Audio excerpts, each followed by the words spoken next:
Hello, my name is Andrew Brooks. This is another presentation on non-linear existentialism, Buddhism, suffering, and Walden's pond. Subtitle, Negative Neuronal Path.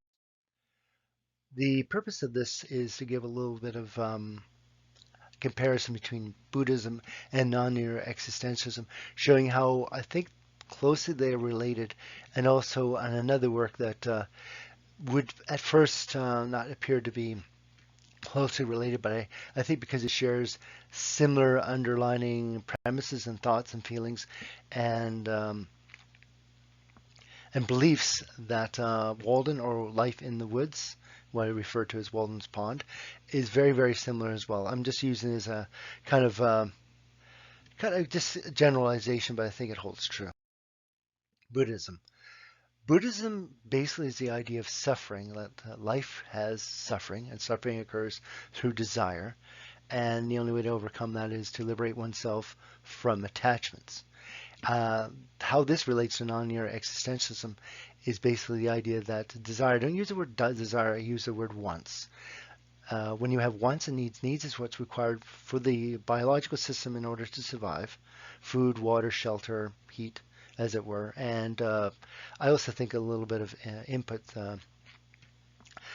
tactile stimulation and such. But those are going to be needs that's required. And then you have wants, they're abstractions thereof, which by themselves, unless they're tied to a need, can actually harm the individual.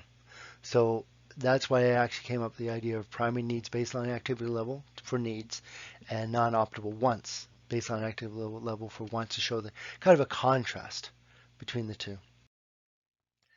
Relationship to nonlinear existentialism. A central postulate of nonlinear existentialism is overcoming acquired negative neuronal patterns. I use negative in the value sense, where you have inhibitory and excitatory neuronal pathways. That means they're good or bad.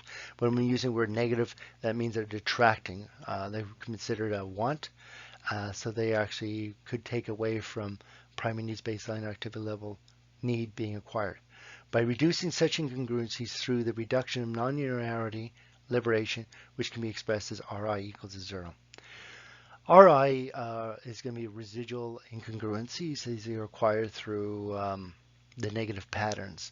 And if through a person's life, they try to remove those negative patterns because it ultimately takes away from their ability to reach primary needs baseline or activity level, or if you're using Buddhist terms, the idea of enlightenment, having a good life. Talking about positive feedback loop as kind of context at present, which you're going to use later on. The system brings the level of the variable being controlled away from the baseline level of that variable, possibly creating instability. For sound engineers, this is classically feedback on the mic. It gets feedback, amplified, and overwhelms the system. So that's not positive feedback loop in respect to nonlinear existentialism. The reinforcement of activated neuronal patterns that decreases the difference between the current level of cerebral energy and the set point. This would seem a little bit strange from what I've just mentioned about the feedback through a sound, but again, the human brain, as I believe it, is in no way like that type of instrument, because negative neuronal patterns are easily acquired by the individual throughout their life. That there has to be a way to overcome that. If you didn't have the positive feedback loop, the system would break down. So, due to the presence of negative neuronal patterns, which are the primary source of non-linearity, positive feedback is required. Non-linearity, that's why it's called non-linear existentialism, kind of defines the individual. You have non-linearity that's created within a person in order to allow them to interact with the environment. But if there's too much of it, that can actually cause the system to break down. Negative feedback loop. The system brings a level of the variable being controlled back toward the baseline level of that variable, possibly creating stability. So this is the idea of like a thermostat. You set it, again, this is engineering terms and very simple way of thinking about it, is that if you've got a variable like a temperature, and then as a thermostat, that it tries to regulate it through the furnace or air conditioning, that it tries to bring it back to the homeostatic, or the level that the individual controlling the thermostat wants.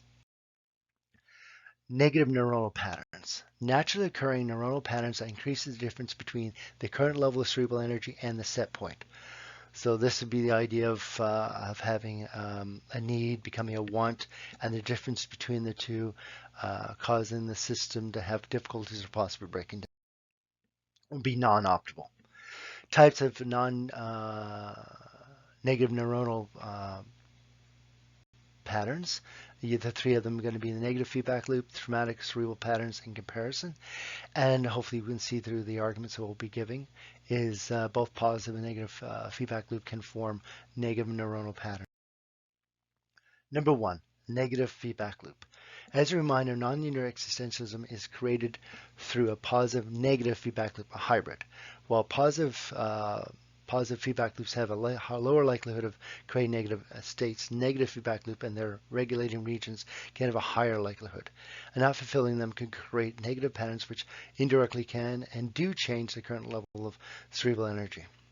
Example, an infant is hungry and cries for food. Not meeting this need can create a negative neuronal pattern. Number two, traumatic cerebral patterns. A disturbing, dramatic, impactful experience that creates for that person with that experience a sufficient amount of cerebral energy, either in a positive or negative manner, to create cerebral patterns associations so as to not require reinforcements via the limbic system. If I can use a piano, which I've used in the other presentations, trying to kind of flesh this out.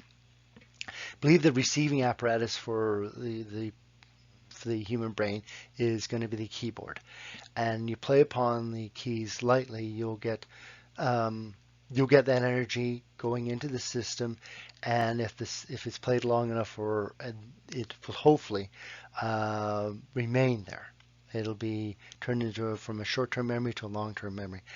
If you start pounding on that key, it could damage that key or leave an impression on the receiving apparatus per se. And that's kind of the idea. As I've argued before, theorized before, the cerebral cortex is in an unstable state through frequency amplitude modulation through layers of V1B. So you have to have a certain amount of energy in there in order to kind of overcome that unstable state. The unstable state becomes a stable state, and then it quickly vanishes, and then hopefully that energy goes into the long-term memory in the hippocampus, and if that occurs enough times, then a pattern will be formed in the long-term memory.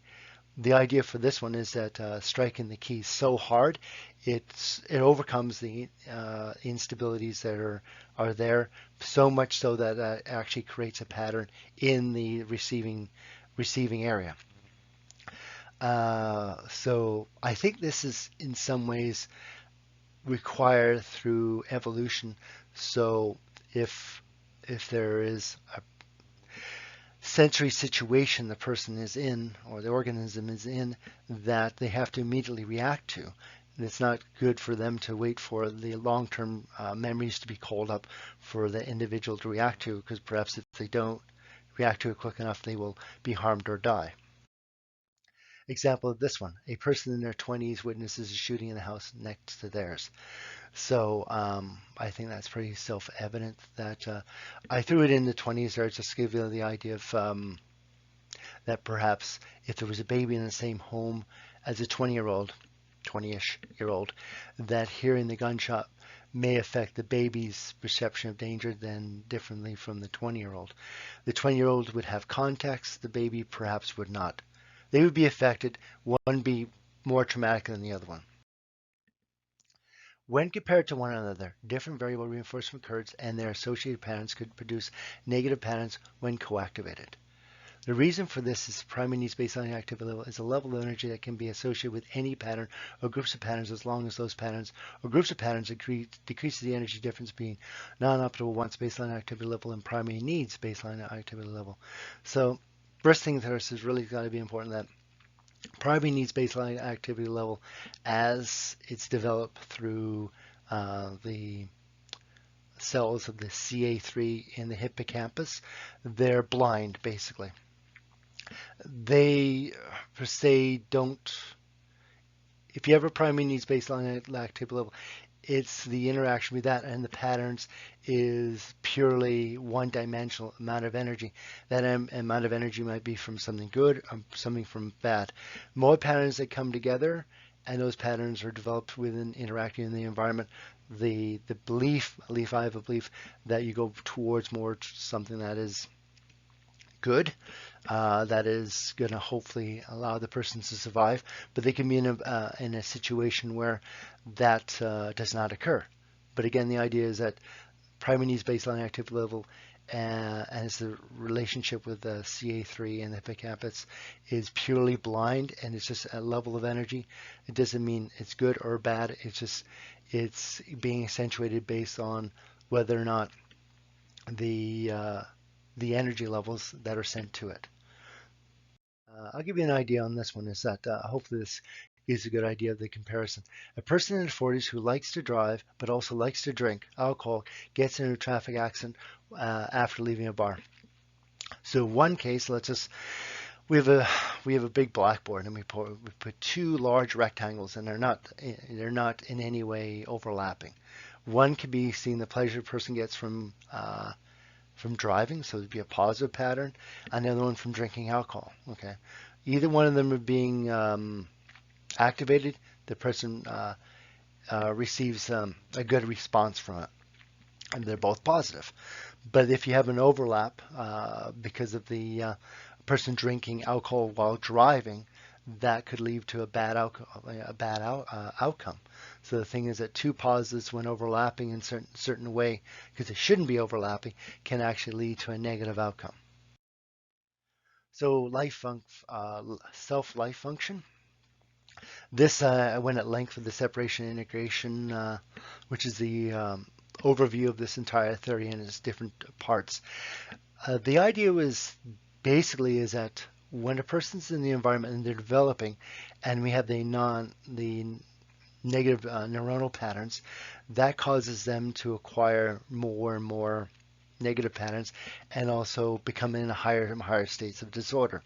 And through their lives and the understanding of that the acquirement of wants is detrimental. The person tries to change their way of interacting with the environment and also the way of their value system, and hopefully through that the disorder they required becomes order. In a way, this is very much like Buddhism, and that's why at the very end, number 6, 7, and 8, we had the idea of metaphysical plateau, resistance, and acceptance.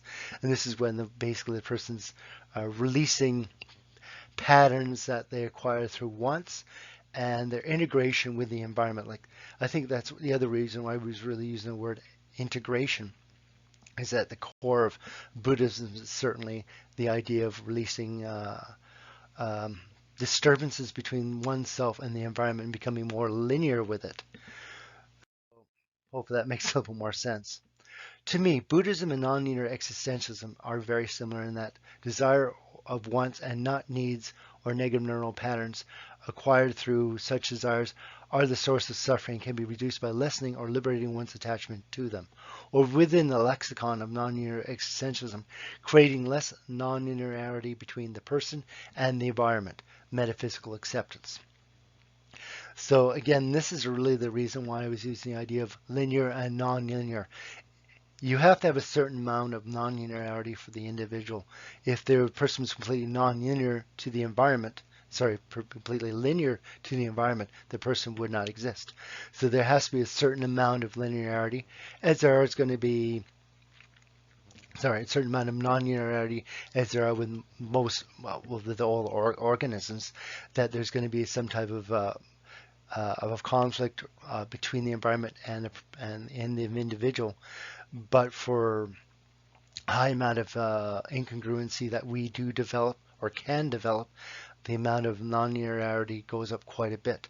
So I believe for Buddhism, the idea is for an enlightened individual is that they find the right balance, that they try to bring as much integration. So the person is still there, but they don't overwhelm. It's hard to word it clearly, but the idea, I think integration is the best way, and I think that really reflects the central themes of ideas of Buddhism. I'm also going to bring up something from a book I've been reading a couple of times because it was just striking me, not for the way it's written, but just the overall message. So in 1854, Walden was published by Henry James Thoreau, an experiment in the reduction of suffering by being deliberate. I'm just going to read a passage on this one. It's page 80 from my book. He was a naturalist, but also I think in many ways he was a Buddhist because he wanted to be at peace with the environment. He wanted to live not life small, but life deliberately. So I'll just read this. I went to the woods because I wished to live deliberately, to front only the essential facts of life, and see if I could not learn what it had to teach, and not, when I came to die, discover that I had not lived. I did not wish to live what was not life, living is so dear. Nor did I wish to practice resignation unless it was quite necessary. I wanted to live deep and suck out all the marrow of life, to live so sturdily and Spartan-like, so as to put to rout all that was not life, to cut a broad swath and shave close to drive life into a corner and reduce it to the lowest terms. And if it proved to be mean, why then to get the whole and genuine meaningless of it, and publish its meaningless to the world, or if it was sublime, to know it by experience, and be able to give a true account of it in my next excursion. So I probably could read a lot more, but that to me is, I think he's very much in the Buddhist practice, or the idea of trying to be is to integrate with life, to keep himself, to learn from life and learn what was necessary and what was not necessary. So I believe that really is central to Buddhism, and I think it's really central to non-linear existentialism. That what I'm trying to propose in it is residual incongruencies going to zero, is trying to remove all the wants until you only have needs. So I hope that makes sense. I thank you very much for your time and patience, and I recommend perusing Buddhist works to go through not only the Four Noble Truths, but the 8 paths to reduce one's pains and suffering. I'm trying that myself, but I just want to show that because I thought at this stage it was very important to go revisit what was one of the cornerstones of non-linear existentialism, what kind of compelled me towards this. So I thank you very much. You take care. Thank you. Bye.